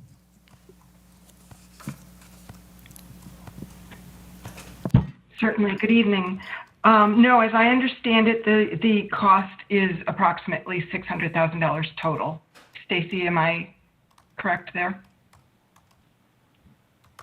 Yeah, I think that was the latest estimate that we had. Of course, you're going to see some variations in that with changes in staff that have occurred during the course of the project.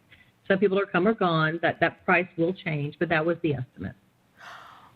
Well, that's exciting. So I just indulge me because I just want to make sure we're all on the same page.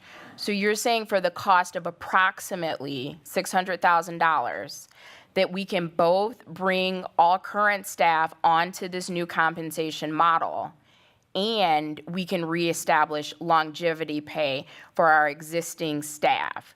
That's not 2 separate entries in the ledger. So that's not the 1.2 million, that's 600,000.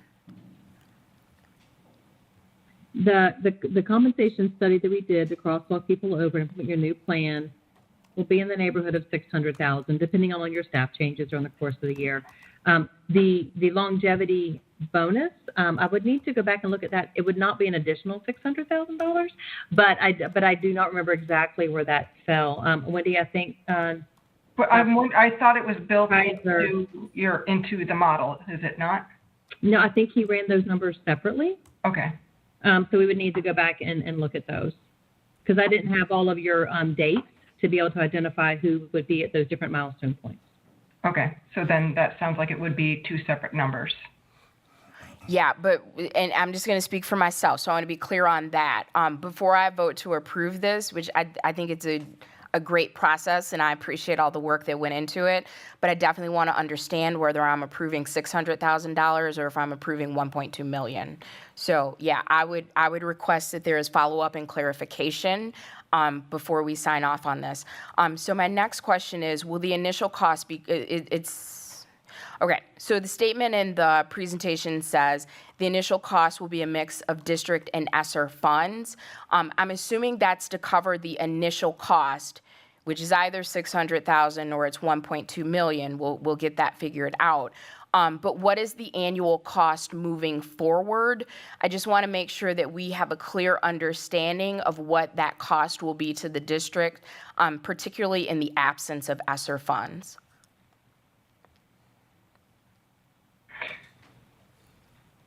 So I think what you're asking is if we were to put this into the budget model, would it be sustainable? What's the effect year after year, correct? Correct. Yes, and this has not been put into any type of budget model to say that, it's 600,000 this year, but it's X next year. There's a lot of factors that would go into that, depending on teachers leaving the district or coming on. So we could plug it in and get an estimate barring any changes, but I have not plugged that into the budget model to map it out in future years. Okay, so just to recap, are we being asked to approve a plan this evening and we don't know what it will cost us next year? So for 22-23, this plan would cost us 600,000. Or 1.2 million. Right. Okay. If we had the So it's either going to cost 600,000 or 1.2 million for the upcoming school year. But that's why I started off with the question about once it receives board approval, does it kind of go on autopilot? Because in order for us to be responsible, and again, I'm for the plan, but I need to understand, one, how much it's going to cost to implement initially, and two, how much it's going to cost moving forward so that we can put that in the budget. And if I'm understanding correctly, that is information we don't have this evening. Is that accurate? Correct. Thank you so much. That ends my questions.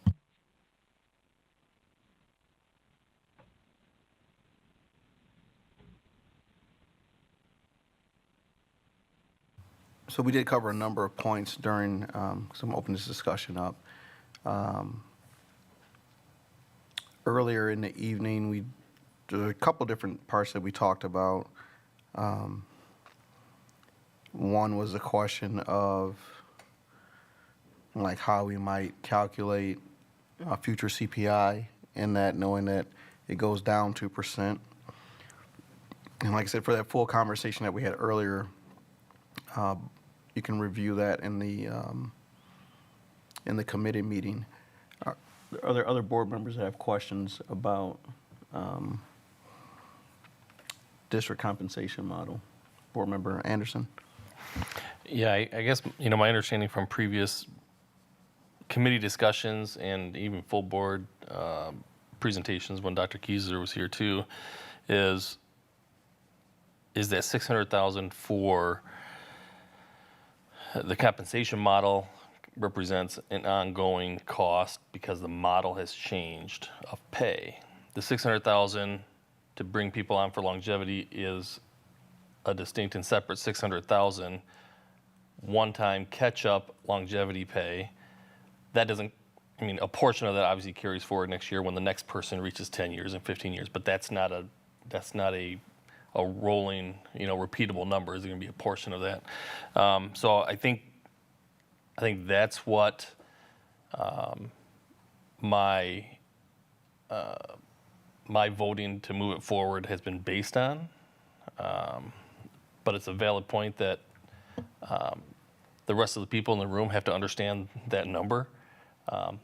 That's what I'm voting and based on, but I think it should be clear for all parties. Are there other board members with questions or comments? Yeah, I guess so. Likewise, like in previous conversations, I was under the understanding that those were like the highball estimates and that they were like figuring out that it wouldn't exceed the 1.2.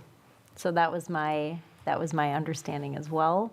And I would like to iterate Board Member Brian Anderson's point that I believe Dr. Kieser did tell us in that last, presentation, that the 600 for the longevity was going to be kind of like a big hike, and then it wasn't going to be that high going forward. So I just wanted to throw that out there. Right. Any other board members with questions or comments? I'll just say that was my understanding as well. And if you read the purpose of it, at the bottom it does say that the estimated cost moving the new model and reinstating the longevity pay would be about $1 million, which would come out to that $600 for each part. So that was what my thought process is, and that's how I understood what it was going to be. So I'm going to summarize some statements here. I'm interpreting that as we have moved along the track, we were ready to do something. There's been a question, several, that the answers are not really firm yet. We got to figure some things out. This is where I would like to pause and kind of explain how we're working as a board and some of our norms. One of the things that we have committed to is that as we're working together, like sometimes we got to pause. We got to stop, got to figure some things out, and then we're coming back.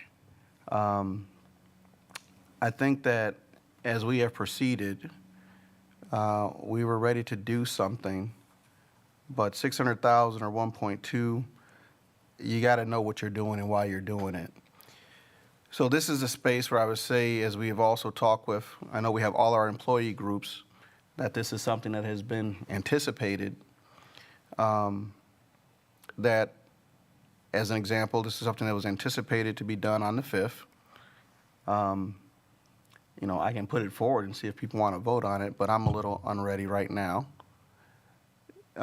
Speaking as the board president, because I think as I'm just saying, as the issue was developing, it seemed like it was something that that everyone was in favor of. So this is a space where it might be disappointing to people that something that you thought was going to happen on the 1st and be retroactive to July 1 is not going to happen on the 5th. You know, our next regularly scheduled board meeting is the 19th. So this might take place on the 19th, and that's kind of where we're going to pick it up at. I have on the another 19th. question when you have it. All right, Board Member Levy.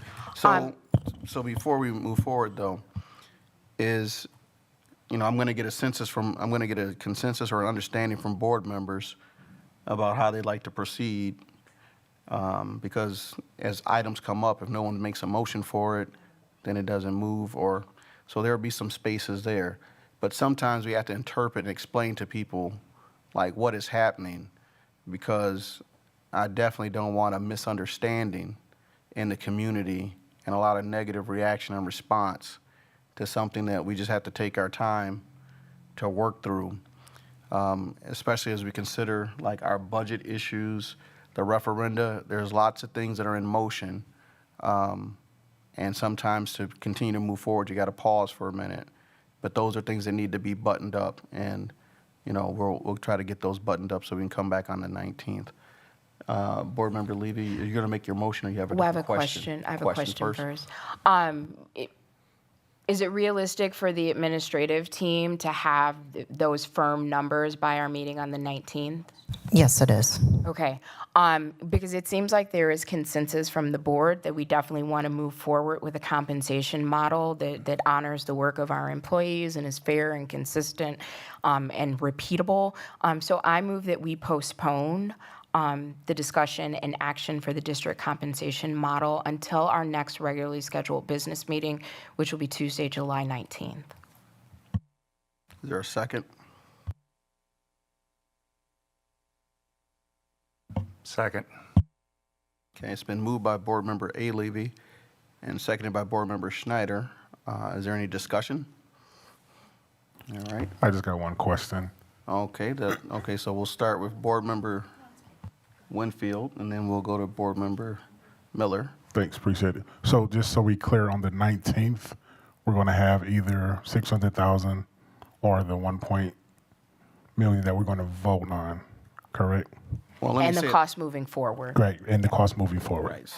Right, so here we are, as we have paused, because there was one understanding that people had, but some things are different now, or not as firm, like what we're actually doing.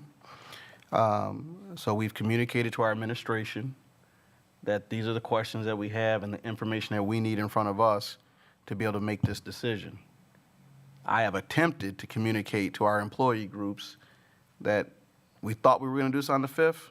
This might not happen until the 19th, and we're going to decide that. When we get to the 19th, this is the point. At the 19th, the questions that we're asking today should be able to be answered, and at that point in time on the 19th, if that's how people feel, however the motion goes, those will be the questions that are put forward. Okay? All right, Board Member Miller. Yeah, I just have a clarifying question. So I was comfortable coming in to approve a $1.2 million piece now. And so I just wanted to clarify first that per the previous presentations that's about the max, right? I will reach back out to Dr. Kieser and then work with the team. That's how I'm reading it as well, because it says $600,000 for the compensation model, and then to honor the longevity, similar to what Board Member Anderson was speaking to, it would take that piece. So that was how I was reading it. But this being a nuanced piece, I want to circle back and make sure that we're clear. Yeah, and I guess I'm just drawing that from and in previous presentations too, it's noted as highest estimate.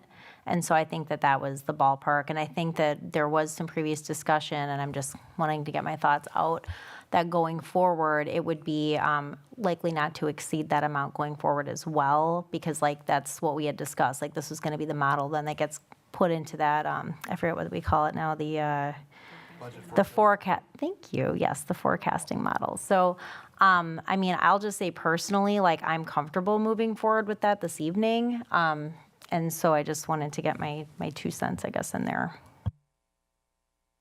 Other board members with questions or discussion items?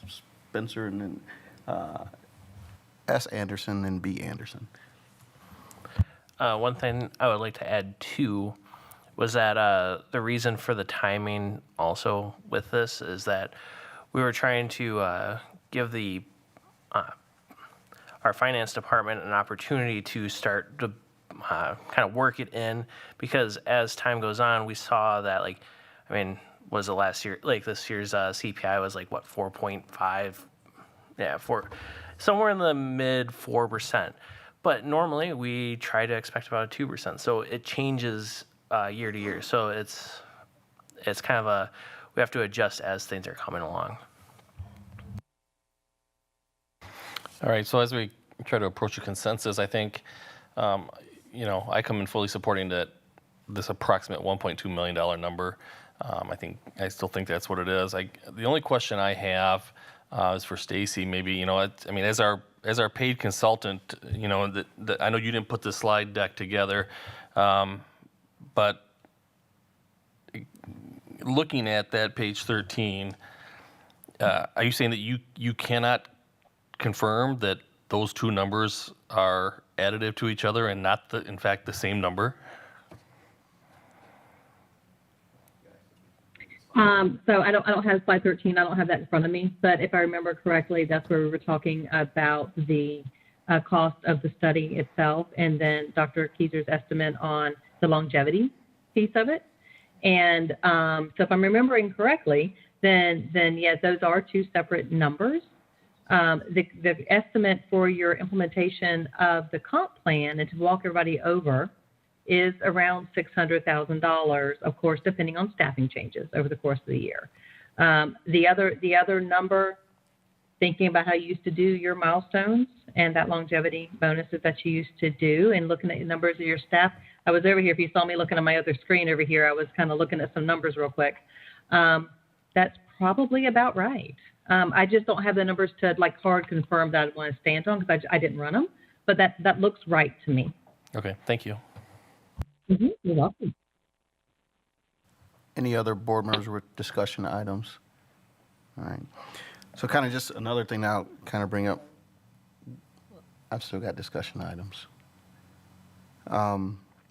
So some of the other things that we did talk about in the earlier discussion in the committee meeting was about, it was my understanding that this is paid for, some of it through budget, some of it through ESSER funding. In the committee, I asked about how CPI might be applied to the base as we calculate, what might be in the future. Also, the understanding that that once we adopted the model, it would be plugged into the budget forecast, and because we're budgeting for it, all things work around it. And another point of emphasis that I brought up during the committee meeting was that the same research that went into saying we need to approve a compensation model to fix what we have considered to be, what some have considered to be an organizational issue of pay and getting our employee groups on fair structures, that there's also, this is only one part of the plan. There's another part of the plan. There's another part of the plan that also dealt with a recommendation for restructuring the organization. And so that as we use the same research to approve this part of the plan, when we get to there, that people need to keep in mind that if there are new positions that are created, that we're following the same guidance that led us to approve the model came from that also. So that's a comprehensive part of what this is, were some of the things that came up. So that's where we're at. You want to restate the motion, Board Member Levy? Sure. Or I don't think you had made it yet. Yeah, I did, and it was seconded in that open discussion. Okay. So just for clarification, I am requesting that we postpone action on the district compensation model until our next regularly scheduled board meeting, so that we can confirm the numbers, one, that it will initially cost, and if we could get the breakdown of what's going to be covered by district funds and what's going to be covered by ESSER funds, that would be perfect, and then what the cost will be moving forward. So again, my motion is that we postpone the district compensation model action on that until our July 19th meeting. All right. Mr. Shope, can you remind me who Board Member Levy made the motion, who seconded the motion? Okay, Board Member Schneider. And so now we've had the discussion? Okay. All those in favor of the motion signify by saying aye. Aye. Aye. Aye. Aye. Aye.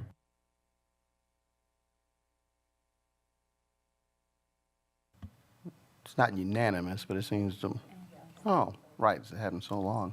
All those opposed to the motion signify by saying nay. Nay. Nay. So is that 5-2, the motion passes. This will come back to us on the 19th. All right. And, all right. So also, just kind of like even with that vote, that's how we try to work ourselves through issues as we're approaching them as a board. So that will come back on the 19th. All right, 5A, interim superintendent search. What'd you say? Interim superintendent support. So to update where we are at, this is for discussion. I have spoken with Mrs. Moratek as we're working through this timeline of support as she is filling in. There's a couple things that need to happen. I've done some advance work as the board has delegated to me in working with Rob, our attorney. We do have, as you'll see, it'll come up in closed session to discuss items about contract, but more in line is a timeline. We are already receiving inquiries about interim support and filling in during what we kind of identified as contracted service or time during the summer. So just a kind of outline of where we'll be at is the 6th to the 13th, a new posting, evaluating the applicant pool the 13th through the 19th. When we come back to the 19th, we'll look at our total applicant pool and get that down to 3 candidates. On the 20th, we'll have to work that down again to working to select our number 1 candidate. And then between the 21st and the 26th, negotiating contract and putting it up for Board of Education action.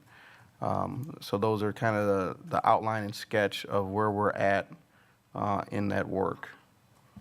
Board President Levy? Yes. Is that timeline posted somewhere? And if not, could we get that posted? Right. The timeline is not posted yet. It will be posted. Thank you. Okay. So any questions about interim superintendent support? Okay. WSB search. Sorry, I don't have a question, but just a quick comment. I just want to thank you, Mrs. Mortek, for stepping in. I know that your plate is probably already full, so we're appreciative of you, filling in while we're in this interim position. Thank you. All right.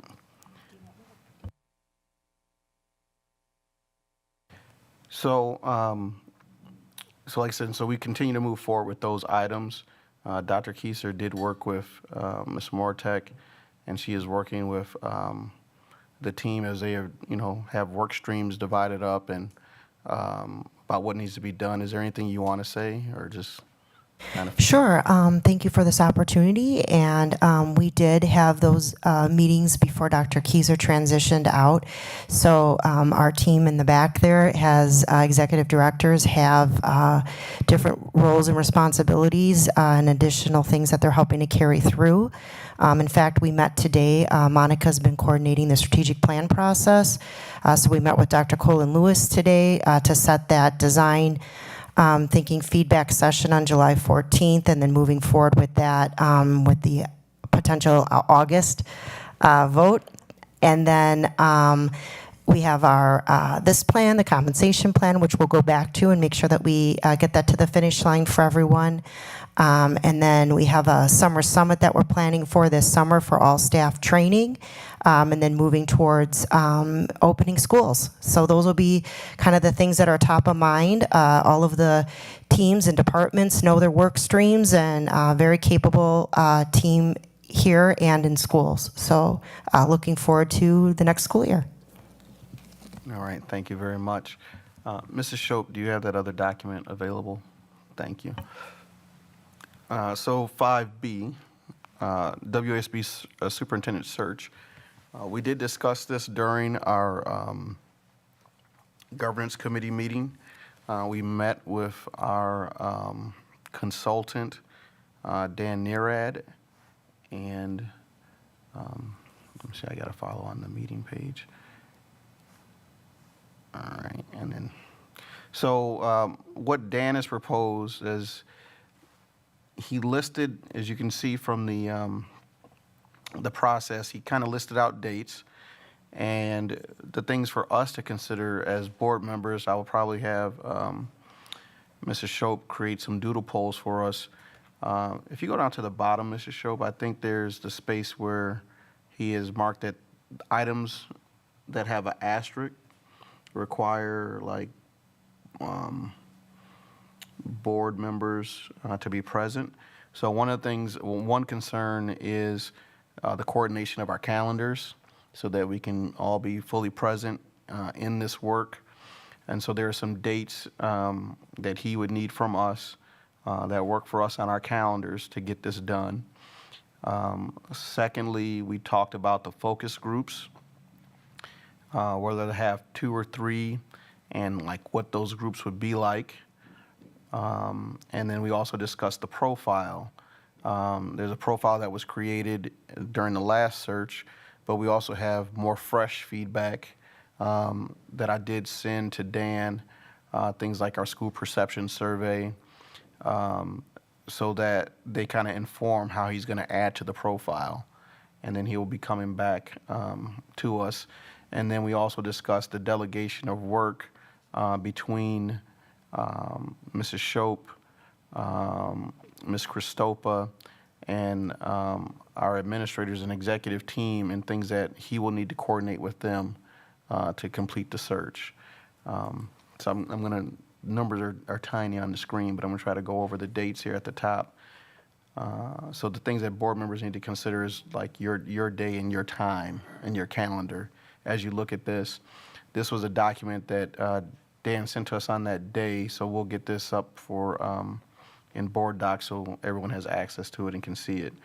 But the process is, you know, I think he's got the application closing at about the 15th of August. He also sent questions so that we as a board can determine our set of questions. I asked him to provide us like for different homework assignments that we'll have and things that we need to come back ready with. So those will get sent out to board members, and we'll have like the assignments so that we're coming with our work completed so we continue to move forward. But what he has listed, and all the dates are tentative depending on schedules. August 22nd, reviewing applications and choosing interviewees. So that's a process of whatever our universe of applicants is, that we will go from that to about 7. And then there's in the first round of interviewees and selection of a finalist, we'll go from 7 to 3. We talked about the background checks and reference checks that board members did conduct in the last time we've done this. When we get to that set of interviews, there'll be like a community interview, staff interview, and interview with the board. And because we're going to add that the board members are going to watch those other 2 interviews that we are not a part of, that added some more time to it. So when we get to the kind of the selection, or when is this done, we're talking about the middle of September, that the person would, you know, be seated by October 1st for a start date. And even when we have that note there about contract negotiation, we will be going into closed session. Rob is here to help us discuss, to educate us on some things that will need to be in the contract. And then at another point in time, we'll make some decisions about specifics. But this is we're trying to front load the work so we're able to complete it. But that's the outline. So, are there any questions or comments right now? I would just like to, I really appreciated the discussion that we had at Governance Committee. I think it was reflective of it was very conscientious of people's time, making sure that we kept an aggressive schedule with an understanding of like all the human beings involved. And I mean, truly, because we can't, you know, we can't rush through this, but we want to be reasonable about our expectations. And I also really appreciated the time that we carved out for input. I think it makes a lot more sense than the first one that we saw, and I'm really happy with how that work is progressing. Any other comments or questions from board members? All right. So just as board member, you kind of forget this stuff till you start talking about it again. We did make sure that there was a room for engagement. We know that our community has recently been surveyed a lot, but there will be opportunities for feedback in our process, and if people choose to participate, they participate. If they don't, then they don't, but it will not be said that we did not ask for participation. And then there was another point.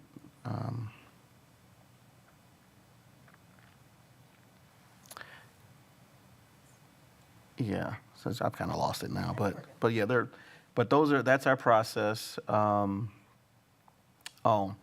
Additionally, when we get to around that August 15th date and we're able to look at our universe of applicants, as we discussed, that our plan is to have someone in place by October 1st. That kind of heightens the purpose of our interim person coming in to help us through the summer. That if there's a need based off what we see in the applicant pool, that we might make that decision to shift and go to a longer term search at a different timeline. But our goal is to try to attract a candidate who wants to work in Beloit, who wants to help our district take these next steps that we're on. And then, like I said, that once we see that universe of applicants, that's a space where we have opportunity to make some other decisions as we go. So just to kind of keep people paced to where we're at. Okay. All right. So if there's no other discussion on that, I'm going to move to 5 to 6, future board meeting dates.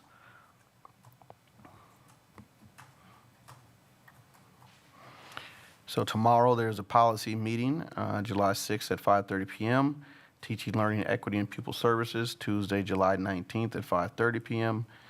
Human Resources, Tuesday, July 19th at 6:30 p.m.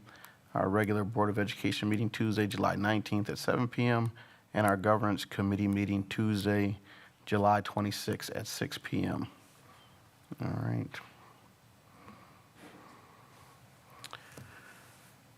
All right. So we're at 7A, executive session. A motion may be made and a vote taken to convene the Board of Education into closed session pursuant to Section 19.85, parentheses 1, parentheses C, relative to considering employment, promotion, compensation, or performance evaluation data of any public employee over which the governmental body has jurisdiction or exercises responsibility, and Section 19.85, parentheses 1, parentheses E, relative to deliberating or negotiating the purchasing of public properties, the investing of public funds, or conducting other specified public business whenever competitive or bargaining reasons require a closed session. Is there a motion? Just a point of clarification that we'll be adjourning from closed session. Yes, we will. So moved. Okay. Second. Moved by Board Member Miller and Board Member Schneider. This requires a roll call vote. Mr. Shope, will you please give us a roll call vote, please? Bright Anderson, Aye. Spencer Anderson, Aye. Megan Miller, Aye. Greg Schneider, Aye. Joanne Winfield, Aye. Amy Levy, Aye. Sean Levy. Aye. Motion carried unanimously. Okay, so we will be adjourning from closed session, so good night.